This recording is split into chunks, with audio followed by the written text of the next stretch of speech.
Here's some great news from Tom Trento, host of the daily WNN Trento Vision Show. Due to the unparalleled success of the Trento Vision Show, you now have an amazing opportunity to advertise on the Trento Vision Show. If you want more information about this excellent opportunity for your business, please contact Tom Trento at 561-319-5533, or you can email him, tom@trentovision.tv. The opinions expressed on the following sponsored program are strictly those of the host, guests, and callers, and not necessarily those of this station, its staff, management, or sponsors. Welcome to Trento Vision, where bad ideas get pulverized and the truth will set you free. Trento Vision is hosted by Tom Trento. Tom can be reached at 561-319-5533 or tom@trentovision.tv. Listen and watch every weekday from 3 to 6 p.m. on AM 1470 WNN and trentovision.tv. Now, let's get a peek at Tom's view of the world. Here's Tom Trento. Under the leadership of President Abbas and Prime Minister Fayyad, and intensify efforts toward reconciliation and the just and lasting peace, which remains our shared goal and priority. Yeah, Thank God. you. This guy is an ass. Moon, Mr. Moon, from the moon. I thank the Secretary General of the United Nations for his statement. All right, we're watching live. We're now proceeding to the explanations of the vote. No, explanations And I of the should vote. like to We hate remind Israel. That's the delegations main. that explanations of the vote are limited to 10 minutes and should be made by delegations from their seats. I now give the floor to the distinguished representative of the United States. All right, let's see what Susie does here. She wants to be the Secretary of State. Thank you, Mr. President. She'll say the right stuff. For decades, the United States has worked to help achieve a comprehensive end to the long and tragic Arab-Israeli conflict. You're on Trento Vision. We have always been clear We're watching that only through direct negotiations live between the parties the United can the Nations. Palestinians and Israelis achieve the peace You're listening. that both deserve.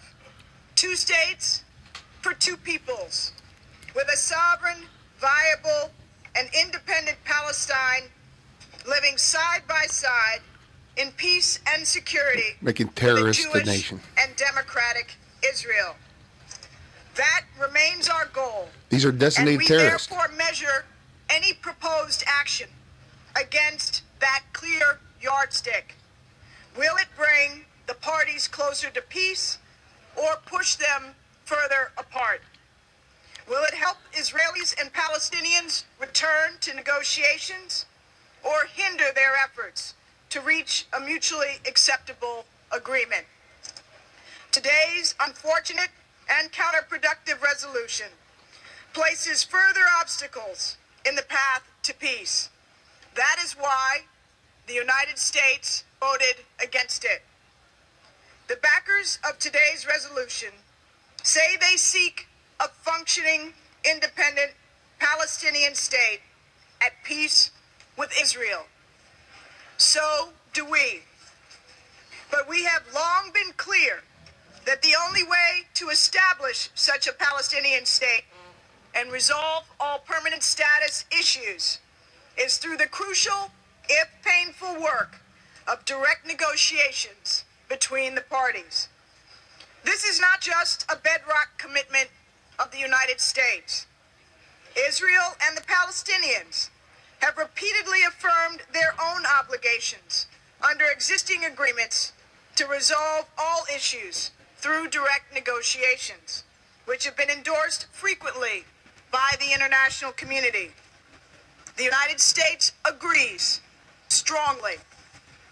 Today's grand pronouncements will soon fade, and the Palestinian people will wake up tomorrow and find that little about their lives has changed, save that the prospects of a durable peace have only receded. The United States, therefore, calls upon both the parties to resume direct talks without preconditions on all the issues that divide them. we pledge that the United States will be there to support the parties vigorously in such efforts. The United States will continue to urge all parties That's a mistake. to avoid any further We're against provocative it, but we're for actions in the region, in New York, or elsewhere.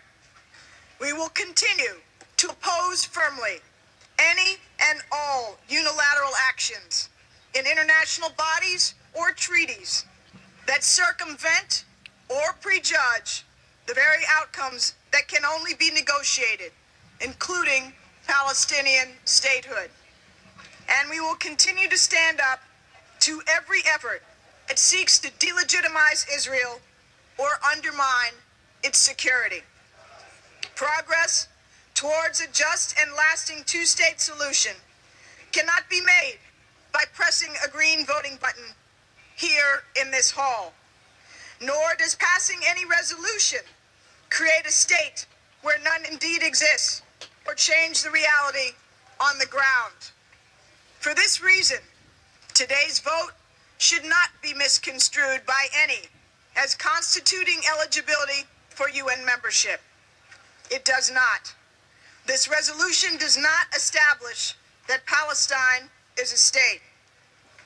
The United States believes the current resolution should not and cannot be read as establishing terms of reference. In many respects, the resolution prejudges the very issues it says are to be resolved through negotiation, particularly with respect to territory.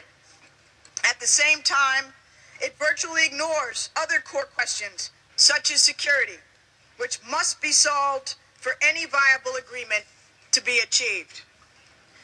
President Obama has been clear in stating what the United States believes is a realistic basis for successful negotiations, and we will continue to base our efforts on that approach. The recent conflict in Gaza is just the latest reminder that the absence of peace risks the presence of war. We urge those who share our hopes for peace between a sovereign Palestine and a secure Israel to join us in supporting negotiations, not encouraging further distractions. There simply are no shortcuts. Long after the votes have been cast, long after the speeches have been forgotten, it is the Palestinians and the Israelis who must still talk to each other and listen to each other and find a way to live side by side in the land they share. Thank you, Mr. President.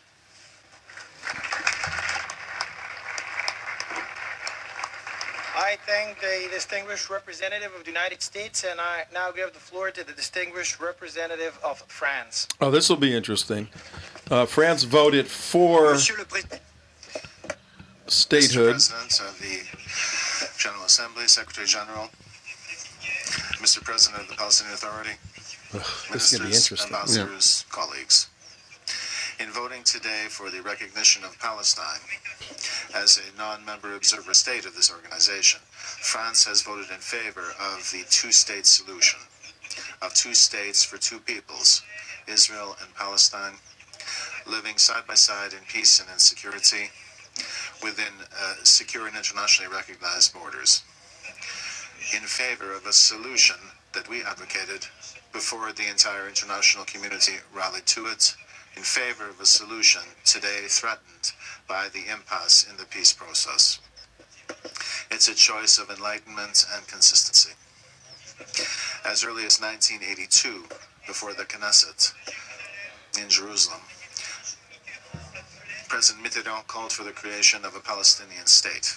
Since then, France has spared no effort to promote this solution. It's part of this history whereby President Hollande in 2012 has committed himself to support international recognition of the Palestinian state. Supreme Ayatollah France would not Khomeini miss this rendezvous, was which is a exiled new stage in France. towards the two-state solution. Yasser France could not Arafat fail to was hear the appeal of in a President hospital and Abbas died in for France. the resumption of a credible peace process.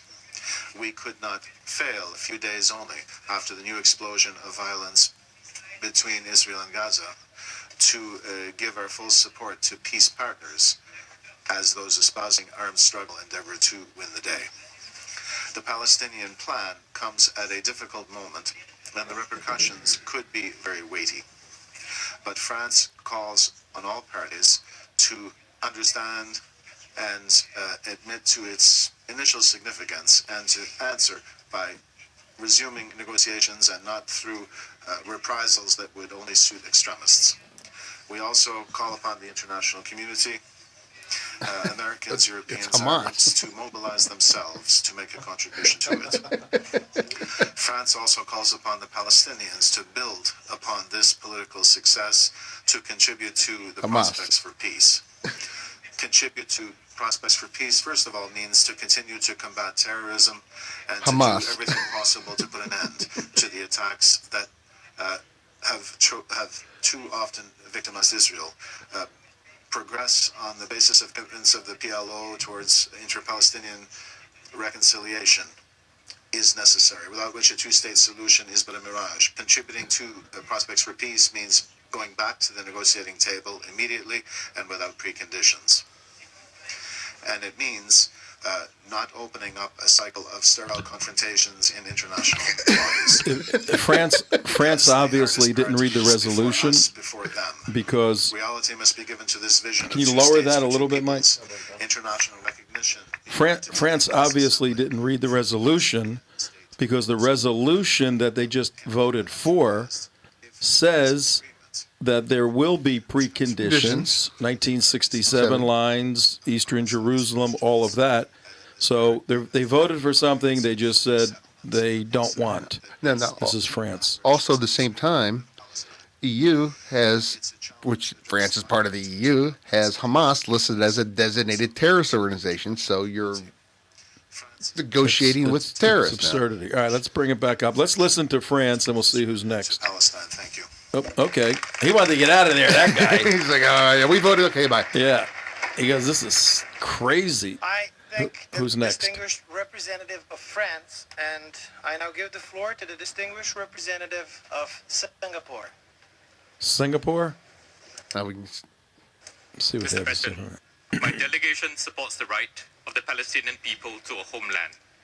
This was why Singapore has supported General Assembly resolutions 6617 and 6618 of 30th November 2011. However, we have abstained on this resolution because we believe that only a negotiated settlement consistent with UN Security Council Resolution 242 can provide the basis for a viable long-term solution. Both sides have legitimate rights and shared responsibilities and must be prepared to make compromises to achieve the larger good of a lasting. Singapore chickened out. Yeah. They go, well, we support it, but we're abstaining. That's what President Obama did as a senator in Illinois. He voted absent, wasn't there to vote. So these guys are afraid of Muslims in their country, probably. Yeah. All right, put it back up. Let's keep listening. Should be viewed in the context of its efforts last year for full UN membership. Palestine's aspirations are not helped as facts on the ground will not be changed. Singapore hopes that Israel and Palestine will resume negotiations.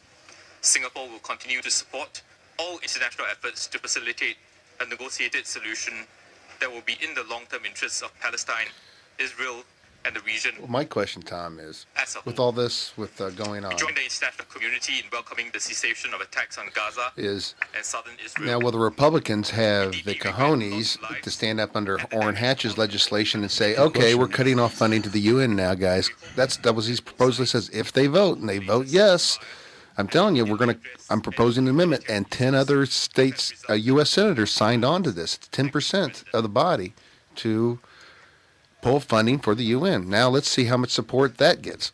Okay. I thank the distinguished Who's next, Mike? of Singapore, and I'd like to give the floor now to the distinguished representative of the United Kingdom. Oh, this is What's going that to be gonna be good. good, 'cause- They voted for it. Well, the United Kingdom does not designate them as a terrorist organization, by the way. Concerned about the dangerous impasse in the peace process over the last 2 years. We believe that the window to a two-state solution is rapidly closing. just Our central closed. objective is to achieve a return to credible negotiations in order to secure a two-state solution. This is the guiding principle that determined how we voted on the resolution today. In support of this objective, we sought a commitment from the Palestinian leadership to return immediately to negotiations without preconditions. This was the single most important factor in shaping our vote. We also sought an assurance from the Palestinians that they would not pursue immediate action in UN agencies and the International Criminal Court, since that would make a swift return to negotiations impossible. We are in no doubt that President Abbas is a courageous man of peace. Who Oh, allied my himself God. with Hamas. We lost it, Mike. Yep, froze up. Okay, but now interesting that UK, did not vote Hamas as a designated terrorist organization. They do not agree with this. Palestinians ahead of today's vote to try to secure these assurances. But in the absence of these assurances, we were not able to vote in favor of the resolution. Oh, Well, this is a big switch. Mr. President, our priority now is to Oh, restart very interesting. negotiations. We urge all parties, including Israel, to avoid They did, taking steps just bring it down a in little bit. response They to did today's what events that could France damage should have the done. peace process. Because one of the conditions of the resolution, I read the whole resolution, Right. is that Well, explain to me I didn't read it, Tom. So explain to me the resolution. there. I go. That they need and deserve, and to give the I got one ear listening to the British. Bring it back up. Let's see who's next. If there's a goofball country next, then I'll go into it. It's fascinating. We look to the United States. Well, I thought that was With the France. strong It was and a active goofball. Yeah, there country. was. United But Kingdom and the international community the all that it can in the cheese coming eating weeks surrender monkeys did it once again. in restarting negotiations. And we look to the Israelis and Palestinians to be ready. You never heard that one before? No, I did. It's just perfect timing. Yes, France, the cheese eating surrender monkeys. Kingdom, and I give the floor to the distinguished representative of Germany. Oh, Germany, I think abstained also. Let's see. I'm just listening on the audio track. I'm like, Thank you, Mr. President. Germany firmly believes in two states for two peoples in the Middle East, Israel and Palestine. We share the goal of a Palestinian state. Israel and Hamas. Germany has worked towards this end for years, mainly through its support for the state-building efforts by the Palestinian authorities. Yet, it must be clear to everybody, a Palestinian state can only be achieved through direct negotiations yeah. between Israelis and I'm Palestinians. going to blow it off. Okay. We believe there's reason to doubt whether the step undertaken today is helpful for the peace process at this point in time. We are concerned that it might lead to further hardening of positions instead of improving they're gonna back the off. chances Sounds like of a it. two-state solution through direct negotiations. Mr. President, it is our expectation that the Palestinian leadership will not undertake unilateral steps on the basis of this resolution that would deepen the conflict Why would he think and that? move us further away from a peaceful settlement. We call on both sides to engage in serious negotiations without conditions and further delay. Parties must refrain from all actions that undermine the prospects of negotiations and the objective of a two-state solution. Germany explicitly welcomes the fact that the resolution adopted today calls for a two-state solution and hence fully recognizes the right of Israel to exist in peace. I repeat, Israel's legitimate security concerns have to be addressed in a credible manner. Otherwise, the peace process will remain stalled. Germany will do its utmost to support all efforts aimed at paving the way for a genuine negotiation process. This can only be achieved with the necessary political will on both sides and the active commitment of the international community, including the Quartet and regional actors. I thank you, Mr. President. How'd they vote? Well, it didn't sound like they voted for it. I thank the distinguished representative of Germany, and I now give the floor to the distinguished representative of Switzerland. Oh, they're voting for it. Switzerland's going to vote yes. Monsieur le Président, Mr. President, Switzerland's decision to vote in favor of the resolution presented today and adopted by the GA is motivated by the desire to unblock the current stalemate in Israeli-Palestinian negotiations and to relaunch the peace process. We believe that Okay, and what we're doing, it is 25 minutes after 5 o'clock on TrentoVision.tv. For those of you driving in your car thinking you're hearing news, well, you are. We bring you the news, and we bring you our views on the news, and the news on our views, and all of that. I'm here with J. Mark Campbell, the embodied voice. Yeah, the disembodied voice, who's embodied today. We're missing our cohort, CJ, the cookie lady.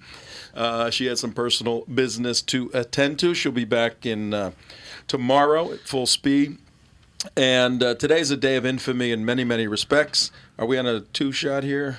Yes. I am waving the Israeli flag in recognition of the sad, sad state of affairs at the United Nations, which voted in favor. We're going to raise it high. There we go. In favor of of basically voting a terrorist entity into basically. What do you mean basically? It is. Well, what's yeah. the basically part? Well, it basically a is terrorist organization. No. But they basically voted. It's a feel-good step at the UN that it's not full state recognition. It's baby state recognition. So they feel good about themselves. We didn't really vote them in as a state, but we kind of said they should have more respect and all of this. But in essence, how the Islamic people view it, how the Arabs view it. Oh, yeah. Well, you weren't here yesterday, but I said if this thing passes, there will be fireworks, parades in every Arab nation, certainly in Gaza, the West Bank, in East Jerusalem. You were in East Jerusalem. You saw how tight that is. There's going to be, this will be a national holiday declared, and the jihadis are going to say, this is our land. East Jerusalem, all the stuff is ours. It's back to the 67 borders. Here we go. It's the 67 borders. See, the resolution, I'll tell you just real quickly, keep an eye on what states come up, okay? Yeah, what countries? Pull the mic away. I think you got it off, right? The mic's off? Well, I have audio off right now. Yeah. Mic's on. Yeah, the European states, Canada, we're interested in, and like a Bangladesh, if that even exists anymore. I think it has a new name now, like Somalia or whatever. But, God. But that's the problem with the United Nations, 193 countries. And because we've helped half of these countries through the years, yeah, you can hear it a little bit. Because we've helped, a majority of these, between Britain and the United States, and our colonial capabilities to take derelict countries that didn't have sewage, didn't have electricity, were illiterate, were cannibals, were eating each other, were just destructive entities. We brought civilization, Western civilization, to nomadic tribes that just worshipped the tree and killed each other. Because of that colonialism, places like India are now soaring their economy and their literacy rate, and some of these countries that were the beneficiaries of it, like Somalia and Lebanon, they just blew all that stuff off, and they're just nothing countries. They're just cesspools in many, many respects. Who wants to go to Somalia on vacation, to resort in Somalia? Well, they run the United Nations, these countries. Right. They're third world countries, and they've formed a coalition. So the third world now just made a decision that impacts the first world in a negative way. Not right. Absolutely not right. Well, you can't forget, though, that France, is backing it. Switzerland's back. They're not third world countries. These are countries that are, what on earth makes them think that a designated terrorist state, which France, for example, is part of the EU. The EU designates Hamas as a terrorist entity. So they say, oh, we recognize it as a terrorist entity, but, hey, we're going to give them a state. I'm like, are you crazy? Are you insane? Maybe you didn't hear me before. France. You cheese-eating son of a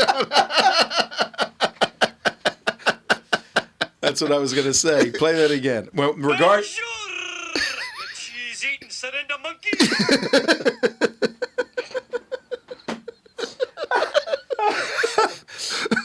Where is that? What is that? Put that up at, I Mike. pulled it off YouTube. Is it The Simpsons? The Simpsons, yeah. The Simpsons. Oh, I remember sitting on the couch watching that. Yeah. All right, we got to play that once again. Mark's talking about France is a first world country. Why did they vote for statehood for Palestine? Here's why.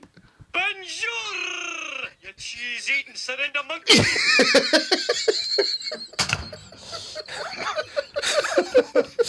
Bonjour, Cheese-eating surrender monkeys. cheese-eating surrender monkeys. That's the Scottish guy, right? The groundskeeper Willie, right? That's why France voted the way they did. Oh, God. And not too many people know, Mark, but you have an affinity I to do. France. I love France. I think it's a great country. I asked my wife to marry her. I got a grandchild there. You got engaged in France, and the three of us were there. I've been there several times over the past few years, and on one level, particularly the nationalistic French. The people that really love their country and love the West, they know what's going on. The socialists that have given their country away, those are the ones who are voting. Hollande, the new president, is a total socialist. So, but that's the third world concept. They're a first world, but they've adopted this third world mentality. And here's what we have. This is going to be so bad. But people don't know also, while we're talking about France here, they don't know that today, 65 years ago, the microphone. Should be off. Oh, okay. It's today, I'm here. you know why, one of the reasons why the Palestinians selected this day to do this maneuver in the UN. No, why? Today's the 65th anniversary, 1947, November 29th, of the British Mandate. Balfour Agreement. Yeah. Well, the mandate. No, the Balfour was in 1917, I believe. This was. Okay. This is the British Mandate expired. They let me check one thing here. On this day, where'd it go? I had one point here. 65 years ago, what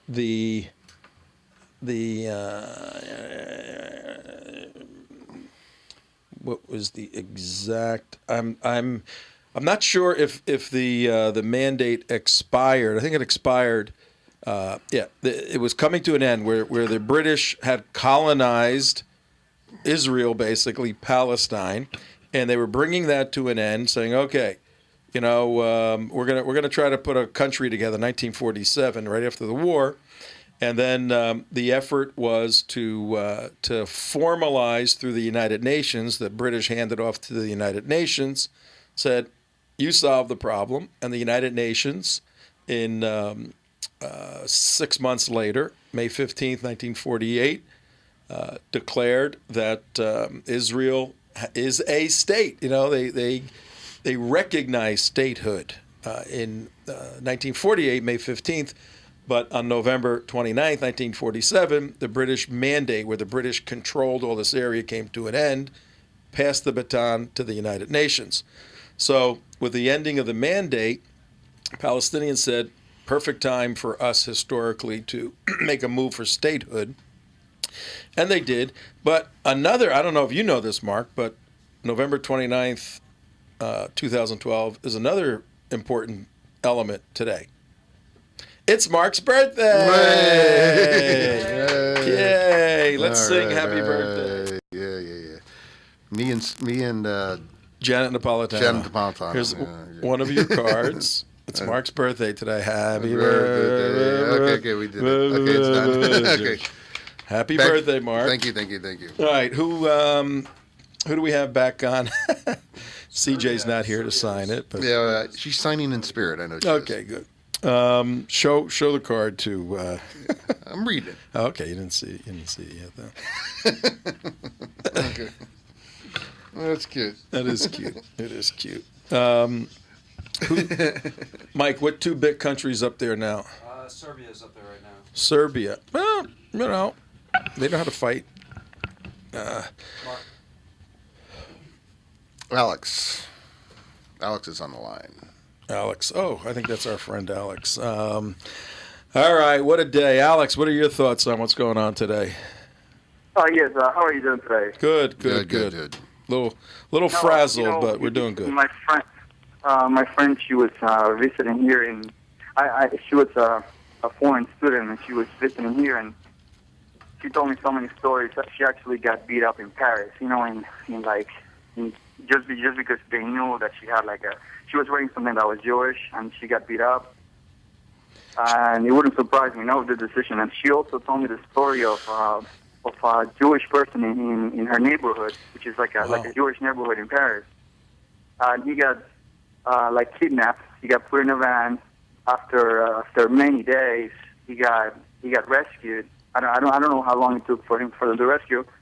The Muslim person that kidnapped him was sent back to one of those countries, like Somalia, Nigeria, and back there he's free right now because all he got arrested for a few days after kidnapping the Jewish person, and he just got deported back to his country, and now he's running freely in his country.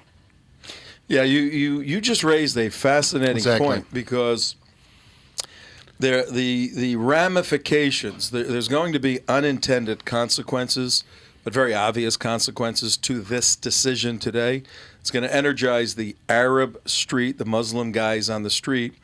And as I mentioned, the three of us in this room have been to Paris. Paris lost.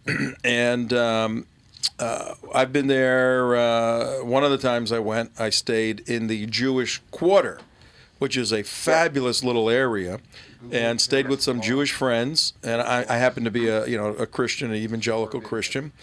But when you're in the Jewish Quarter, the more observant Jews wear the kippah, the yarmulke. Yeah. But then when they go out walking on the streets, only the brave ones keep it on. The ones with more sense, they go, I got to take this off. Why? I'll get beat up.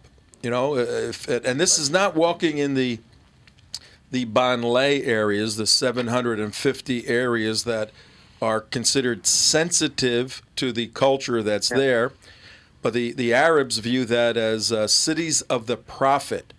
Whenever Muslims take over an area like Dearborn, Michigan, and essentially run it, they view that as a city of the prophet within the host country. They're winning that city. There's 750 areas in Paris that are considered sensitive areas, and the police have to go in a certain way. This decision, Mark, is going to energize those Muslim guys to exercise their newfound strength, not only in Israel, but all over Europe and in the United States. You watch what happens. It's really going to happen, and it's like I said, we're in Arrondissement 18. Doing the we're down there and we're watching the Muslims come out there and just shut down. You think they're going to stop doing that, or you think it's going to embolden them more, Tom? Mark's talking about. He's got the video up right now too. Oh, do you? We'll show you a little piece of video. We were there a year or two ago, whenever it was, and we videotaped on a Friday Juma prayer, the Friday afternoon prayer. Muslims from all over Paris coming to this one district, 18. And they would just shut down the streets and put their prayer rugs down, and we surreptitiously, covertly videotaped it because they don't like being videotaped. I don't see it yet. Now understand. It's about 4 minutes. Want me to run? No. Just run the little part on there about the in the streets and just let it go. You can just let it run while we talk. Okay. Yeah. What's interesting about this, and just to put a graphic illustration into the listener's head, is Paris is it semi. The districts go around in 1, 2, 3, 4, 5, 6, 7, 8, 9, 10. All they get wider and wider and wider, and they go out to district. all the way out to the outer districts. Well, arrondissement 18 is pretty close to the center of Paris, and understanding that this is a secular society, meaning that a religion is not allowed to be demonstrated on the streets by any religion, whether it's a Christian, Jews, anybody's. It's against French law to go do this. Yet, when they come out on the street and they take over the street and they shut down business, they shut down everything, the French government simply turns a blind eye to it and says, what we need to do, we need to build more mosques. We need to build more mosques for them. And I'm like, are you insane? You know what? What you're saying now, and for the people driving in their cars at 40 minutes after the hour, you're listening to TrentoVision.tv, WNN simulcast on the radio, 1470. We're discussing the infamous decision today in New York where the General Assembly voted and declared Palestine a state. Now, they'll tell you they didn't, but you talk to Muslims worldwide, and they said, we just got declared a state. We don't care that it's a baby declaration or that it's nuanced. We're finally recognized as a state. So Mark is talking about Paris, and for you people watching on TrentoVision.tv, you could see some video we shot a year or so ago, Muslims just lining up in the streets, shutting the town down. And Mark's point is the police don't do anything about it, right? This may be one of the reasons why France voted for the establishment of Palestine as a state. They can't solve the problem in their own country. They don't want to fight the Muslims. If they would have voted against it, that's my point. These people would be burning the streets down. That's right. So they voted for it to keep it. It's another thing. It's a nothing vote. Cheese. It's a the cheesy cheese. But the point being I'm on the radio. Is that yes. Are you? Bye. The point being is. The point being. Give me a second. I close things down. Our guy on the board is a little slow here. Well, he brought it up, so you can't give it to him, take it away. You can't take it away. But the point being is they're caving, and they're caving more and more and more. That's every why they every. cave. That's why they cave. Unbelievable. Alex, you still there? You understand what we're talking about? Alex. Hey, Alex. But okay, thank you. Yeah, but thank you so much for your. But understanding. But do you understand what we're talking about, Alex? Is that this is just another symptomatic, another more evidence how much France has caved, to the Islamists and to the Islamic movement inside their country. They said they had to vote this way because if they didn't, the Palestinians would get all upset. That's what happened. So. And that's what's going on throughout all of Europe, and that's the reason Spain caved too. Because you remember how they caved to the terrorists. That's right. On not 7/7, but when they in Madrid when they blew up the. Right. Okay. Let's go back to the UN. All right. Hey, Alex. Yes. Okay. All right. Well, we appreciate your call and call back again, and we'll talk to you another day. All right. Yes, sir. Thank you. Okay. Thanks, bye-bye. Alex. UN, Honduras looks like it's up right now. Honduras. But all these countries, this might be the pandemic of the whole movement of the vote too, to calm inside their countries. Yeah, absolutely. Matt Mark. All right, who's on the line? Matt Mark. Tammy. Tanya C. Tanya C. Who's on the line? Whoever it is. What's your name? Hello. Somebody there? Hello. Yeah. Hi. Yes. You're with Tom and Mark. Who's this? Yeah, Matt, I'm wondering whether this wouldn't have a different effect from what you guys are saying, and I'm not for it, but I'm wondering whether now that they're going to get their state, whether people will start saying, all right, they got their state. They're not going to get their state. This wasn't a vote. Let me finish. Go ahead. No, I'm talking about what you were saying. Your opinion that it is a vote for a state, even if it's not officially. But I think I'm wondering whether in the mind of a lot of Americans they're going to say to themselves, okay, you wanted a state, you got a state, and now maybe let's see what you can do with it. And maybe, and I'm not an optimist, but maybe it'll just be the start of a lot of public sympathy not being with them anymore when they make a hellhole out of everything they touch. And that's what I'm beginning to wonder. Maybe this isn't it's not a good thing because of the way they did it, but maybe in the long run it might not be a bad thing. Well, Two-state solution, there it is. Let him finish. Mark's chomping at the bit on his birthday here. No, I'm going to answer your question with a question, and you tell me the answer. Cut the background. When they gave, before Gaza was even an entity, even an area, and Israel gave Gaza to the Palestinians, they voted and they made Hamas. Did that solve the problem? No. Then what would make you ever think that making that area now a state would solve the problem?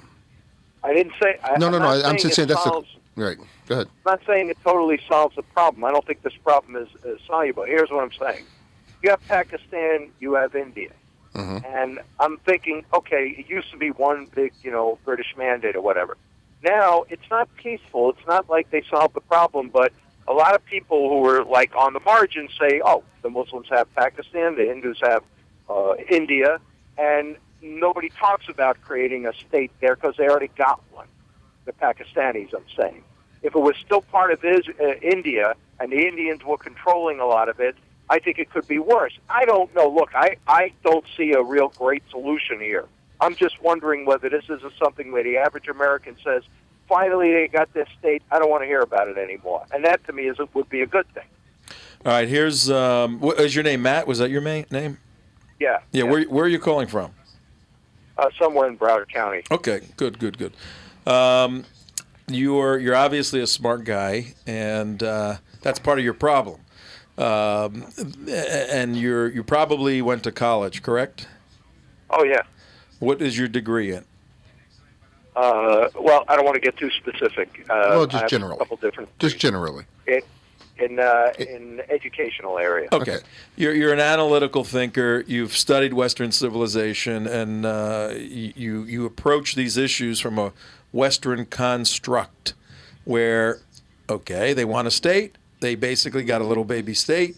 Now maybe the paradigm will shift, and world opinion will even change when these people move to improve their state situation and fail. Well, the problem with this analysis is this has nothing to do with statehood. If the issue on the table was a two-state solution where one party would be happy with a piece of land within Israel, then the theory you're proposing has some validity. The reason it does not have any validity is because, maybe you didn't hear Mark in the first hour, was going through the constitution of this new state, which is committed to the absolute, complete destruction of Israel. And their goal, the Palestinians' goal, is from the river to the sea. We've been in so many demonstrations with Muslims all over the world. Here, Fort Lauderdale, they're just doing it. Yep. From the Jordan River to the sea, Palestine will be free. Because Muhammad conquered that land in the Middle Ages in the 7th century, 8th century, it's incumbent upon them theologically to get all of the land back. That's their goal. All the land, get rid of the Jews. There's a hatred of Jews in their DNA.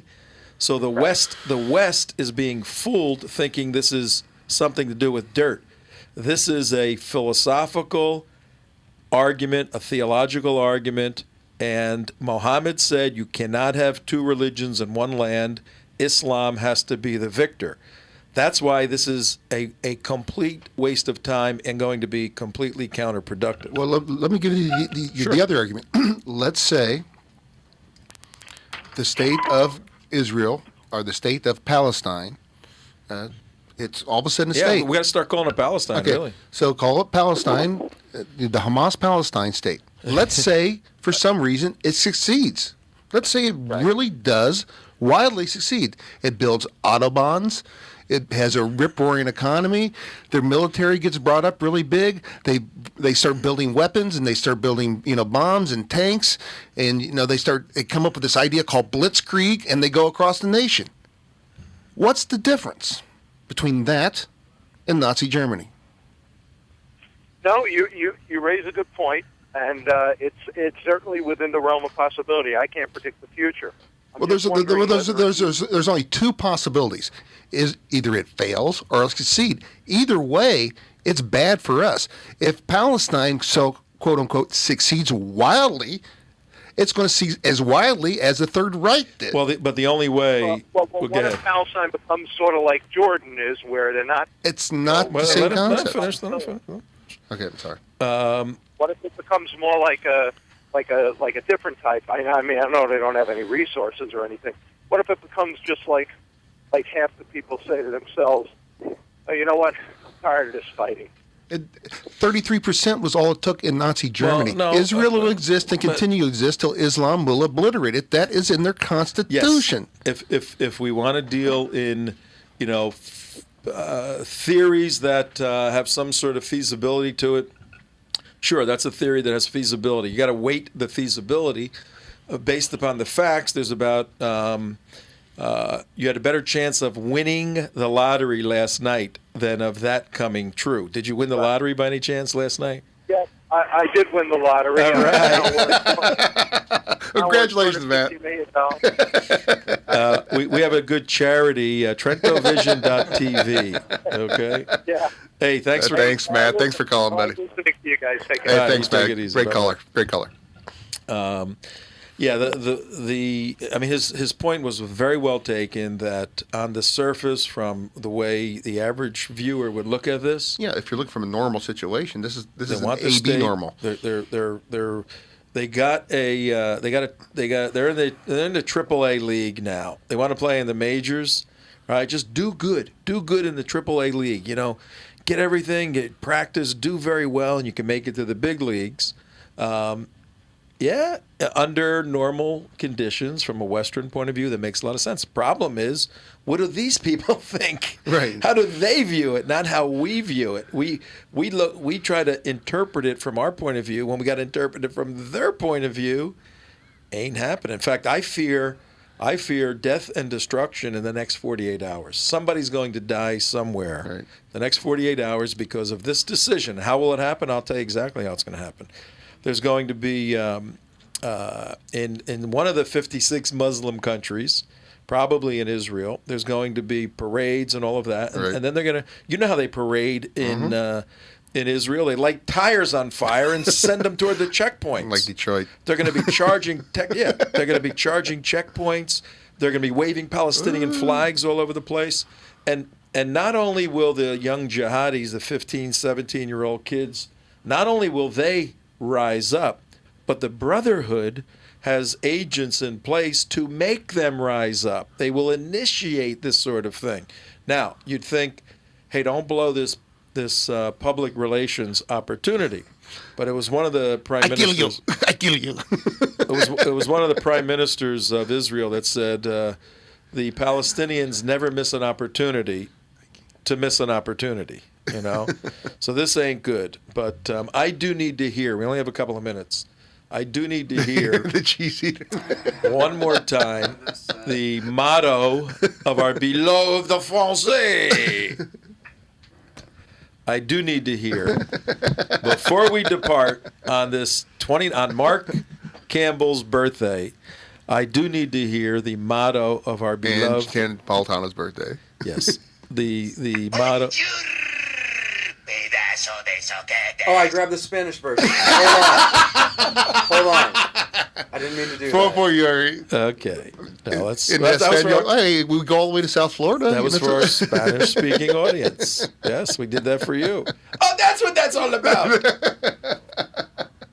We're reaching out. We're Republicans reaching out to our Latino brothers. Yes. You're not going to vote for us. I hear that. Cheese-eating surrender monkeys. You cheese-eating surrender monkeys. Those guys are so disappointing. Anyway, there's always something in The Simpsons that will work. All right, let me just wrap up this day. A day of infamy. We've raised 2 Israeli flags with the United States flag in the center, supreme. But and understand this, folks. We deal with national security issues. Israel is our national security partner. What just occurred, even Susan Rice, who is going down in flames over Benghazi, even she got it right. Whoever wrote it properly, that this is going to disrupt the peace process. It's only going to cause more problems. It's going to make life more difficult for Israelis, for Americans, and for Westerners, Europeans. There's nothing good that happened here. I think the Susan Rice thing was a figurehead for Obama to make her Secretary of State today. Yeah. He's thrown her out, but that's her place. I mean, she's there, the UN.